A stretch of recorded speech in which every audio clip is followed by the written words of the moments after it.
Tell me about the record.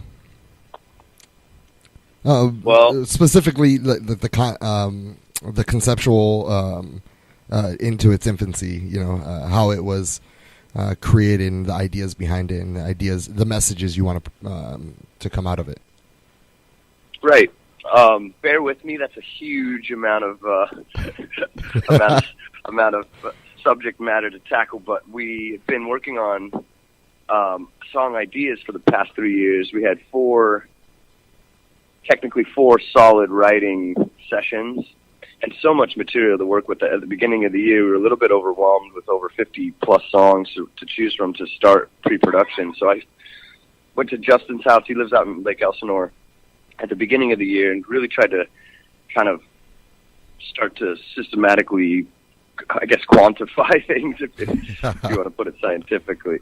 But we also had a little moment out there that was very, and I'm going to use the word spiritual, even though that's such a tricky word in its religiosity. But we had a moment out there that we were on a level with music that we never really had been before. We realized that Justin lost his father over 10 years ago, and while we were touring last year around this time, one of my very best friends on the planet committed suicide. And so this record and the idea of catharsis behind musical expression of humanity was so much more important and specific on this record. So in that kind of week writing at the beginning of the year, a week's worth of writing, we had this idea that kind of became the monologue in the first track of the record, For You, which is if we had 5 minutes, it sounds the same every time I talk about it, but if we had 5 more minutes, something impossible, 5 minutes with the person that we had lost, what could we possibly say to express all the feelings and sum it all up? And I think that starting from there, we had a really good idea of what the record could possibly be about. And so I wanted to tell my good friend's story up until the end of his life, and the second half of the record is really my reflection on his story and my reflection on depression and mortality and what it means to love hard in the face of death and be courageous when we know we will die. Yeah.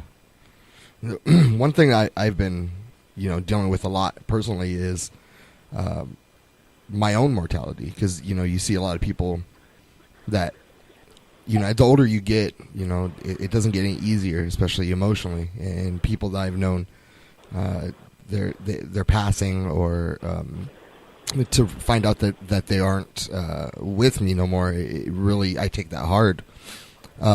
Yeah. In this record, we really wanted to approach that idea of pain and what it really truly means, because it's overwhelming and it sucks you under. And what I realized about that pain and that process of grieving is that is love actualized.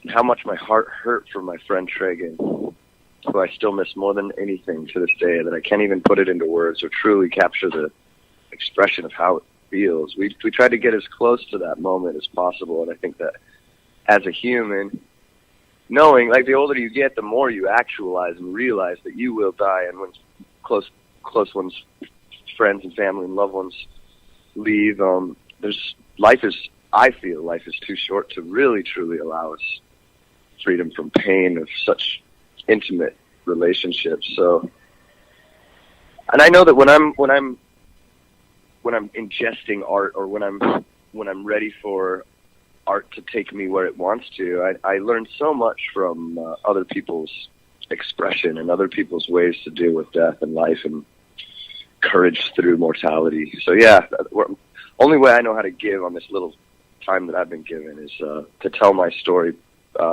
brutally honestly.